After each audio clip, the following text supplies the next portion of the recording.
Olha aí, né, pessoal? Finalmente a novela acabou, o orçamento federal foi aprovado, né? A Lei de Diretrizes Orçamentárias, a LDO de 2024, foi aprovada hoje, dia 19 de dezembro, terça-feira, né? E adivinha só como que ela ficou? Uma grande bosta, é claro. Uma típica lei de diretrizes orçamentárias de ano eleitoral, cheio de penduricalhos ali para beneficiar o Congresso Nacional, é claro, políticos e encher o bolso dessa galera às custas de todos nós, né? Então, realmente, uma ótima lei aqui para o Congresso Nacional.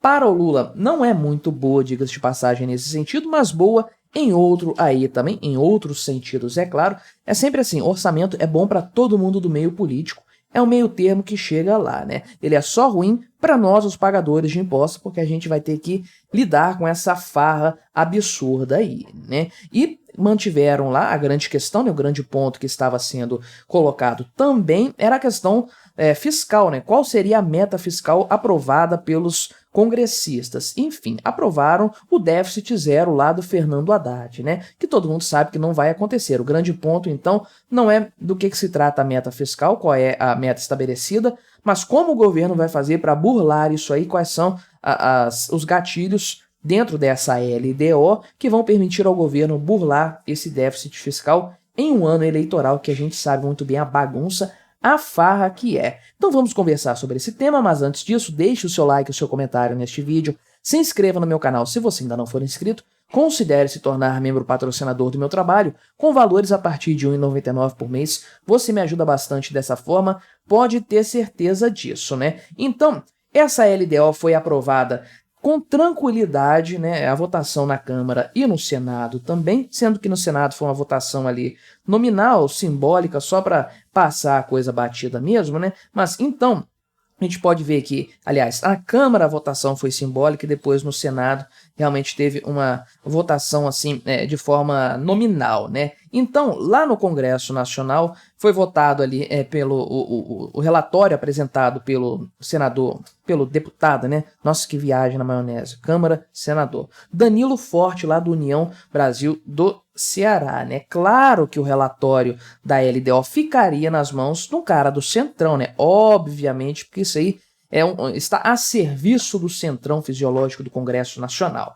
Então, esse relatório foi aprovado de forma simbólica lá na Câmara dos Deputados, né? Teve ali aprovação da maior parte dos deputados, é claro, né? Os votos contrários foram do Partido Novo, que pode contar nos dedos, né? O único partido que votou integralmente contra foi o Partido Novo e alguns do PSOL, o Chico Alencar, o Glauber Braga e a Sâmia Bonfim. Obviamente, o pessoal do PSOL e o pessoal do Partido Novo votaram contra por motivos distintos, né? Obviamente, Partido Novo justamente porque eles não gostam dessas coisas aqui, e o pessoal do PSOL é porque eles acreditam, eles são subservientes ao Lula, né? Um braço do Lula dentro do Congresso Nacional, partidos sem autonomia nenhuma estão lá para servir ao PT. Mas eles não gostaram do fato de o fundão eleitoral, aliás, o fundão aqui das emendas parlamentares aumentar, isso tira poder do governo Lula, né? O grande ponto aqui, então, desse Congresso, né? Desse relatório aprovado no Congresso, que foi apresentado pelo Danilo Forte, conforme eu falei, foi aprovado, já tinha sido aprovado semana passada pela Comissão Mista do Orçamento, a CMO, gente da Câmara, gente do Senado trabalhando em conjunto. Então, quando isso é aprovado lá na Comissão Mista, não tem dúvida nenhuma a respeito da aprovação no plenário de forma geral, e no final das contas, todo mundo trata isso como uma peça, conforme eles colocam aqui, uma peça legislativa que fortalece o Congresso Nacional. Fortalece no sentido de dar mais dinheiro para os congressistas aqui, né? Conforme o pessoal do site O Antagonista, onde eu estou lendo essa notícia aqui, pontua, um dos motivos para se chegar a essa conclusão é o crescimento no volume de emendas e a fixação de um calendário para o pagamento delas, né? Isso aqui é muito importante para o Congresso Nacional, principalmente em um ano eleitoral, né? Qual que é o ponto aqui? Eu tratei disso em outra oportunidade no canal, explicando por que o Lula cozinhou as emendas parlamentares até o final do ano, porque ele não pode deixar de pagar, ele tem que pagar isso dentro do exercício, né? Dentro do ano corrente. Então tem a quantidade lá já direcionada para o Congresso Nacional, não é ele que estabelece quem que vai receber, nada disso, né? Ele só faz o pagamento ali, ele estabelece, ou estabelecia dentro desse ano, né, qual seria o cronograma desse desembolso que haveria de acontecer. Então, Lula usou isso em muitos momentos como moeda de troca para aprovar projetos favoráveis a ele no Congresso Nacional, né? Liberava um grande montante e o pessoal aprovava algo que ele havia pedido ali, mas ele chegou até o final do ano segurando a maior parte desse valor. Muita gente questionou até aqui nos comentários quando eu falei que o Lula estava usando isso para tentar aprovar a questão do orçamento justamente de uma forma favorável. Muita gente falou que não tinha nada a ver, e eu pontuei o seguinte, né, que o Lula está segurando isso não só pensando em 2023, no que ele tem que aprovar no Congresso, que ele gostaria de aprovar para o orçamento do próximo ano.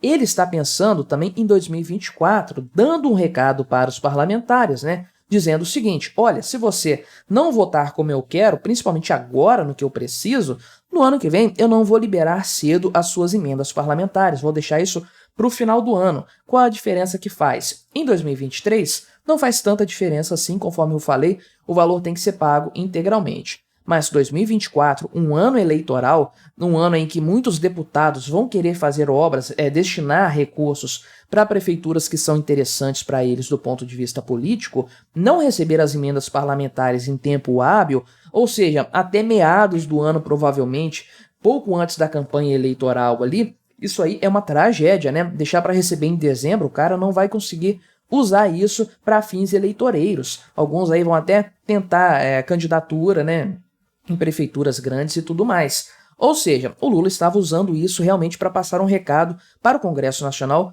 para o ano que vem. O Congresso foi lá e mudou isso para não ter esse problema aí, né? Então, o que foi colocado aqui pelo relator, né, o senhor Danilo Forte, conforme eu falei? Aumentaram o valor, é claro que isso aí iria aumentar, obviamente.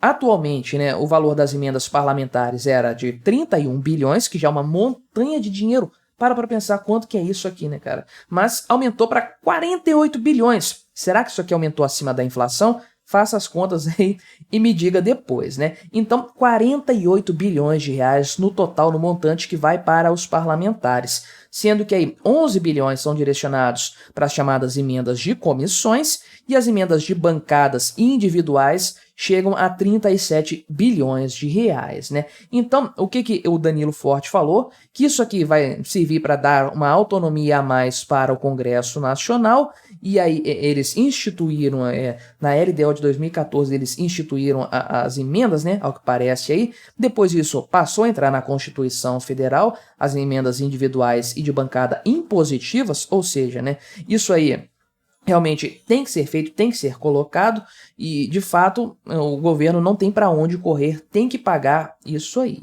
né?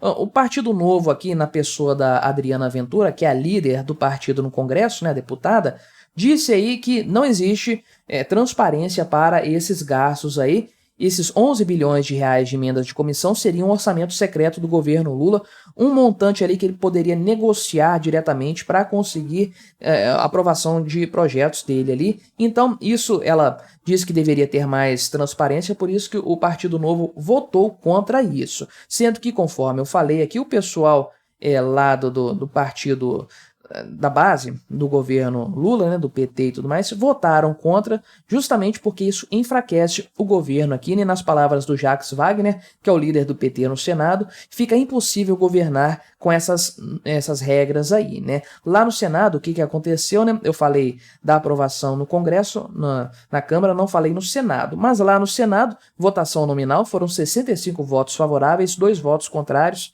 basicamente nada. Aliás, tem mais do que 2 senadores do PT lá, né? Tem gente do PT que votou a favor, então, né? Isso aqui fortalece, obviamente, o Congresso Nacional. Então, de fato, o governo Lula vai ter problemas para usar a manobra das emendas parlamentares no ano que vem. Mas não só isso aqui foi muito interessante para os congressistas, como o próprio fundão eleitoral aqui subiu de uma forma, assim, absurda, né? Passou a ser aqui 4,9 bilhões de reais, né? Uma coisa assim absurda. Olha o tanto de dinheiro para campanha política, né? O tanto de impostos que eu e você vamos ter que pagar para financiar campanha de político safado, vagabundo, né? Mas então, o que eles disseram a esse respeito aqui, né? Ah, não aumentamos o fundão eleitoral, olha que coisa, tá menor, né? Tem inflação, a gente manteve o valor do ano passado, que generosos que eles são, né? Mas a coisa não é assim, eles disseram aqui, né,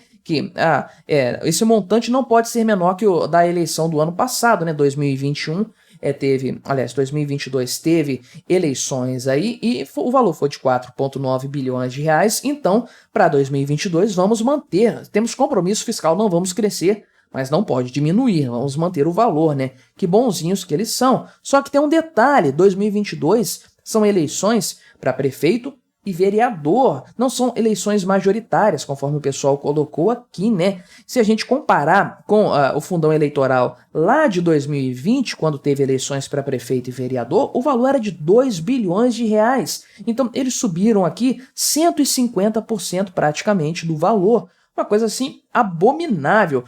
Fizeram um orçamento aqui, um fundão eleitoral de campanha presidencial, governador, senador, deputado federal, deputado estadual, para usar isso para a campanha de prefeito e vereador. Imagina a farra que vai ser essas campanhas eleitorais do ano que vem. Realmente uma coisa deprimente, mas é aquela história. Quem vota, quem aprova isso aí, esse orçamento, não é quem paga, deveria ser quem paga, né? O povo que decide aí, né? O povo tá pagando, o povo vai votar, mas o Congresso é representante do povo, né? Então, eles estão falando por nós. O que eles falam nesse seu relatório aí da LDO e na aprovação? Falam que eles querem mais dinheiro para fazer as suas próprias politicagens, né? O grande ponto do orçamento é justamente esse aqui, conforme eu falei, a meta fiscal colocada foi zero, déficit zero, que foi o que o Fernando Haddad havia preceituado anteriormente, aqui com um pedido que foi feito pelo governo Lula, né? Isso foi acatado pelo relator e foi aprovado pelo Congresso Nacional, instituindo uma trava aqui limitando a cerca de 23 bilhões de reais o contingenciamento no orçamento do ano que vem. Todo mundo está aí já se arquitetando para violar essa meta fiscal que todo mundo sabe que não vai acontecer, não vai rolar, né? Mas o que você achou dessa história, desse novo orçamento? Colabore com o nosso debate, deixe aí o seu comentário, se inscreva no meu canal se você ainda não for inscrito e até a próxima.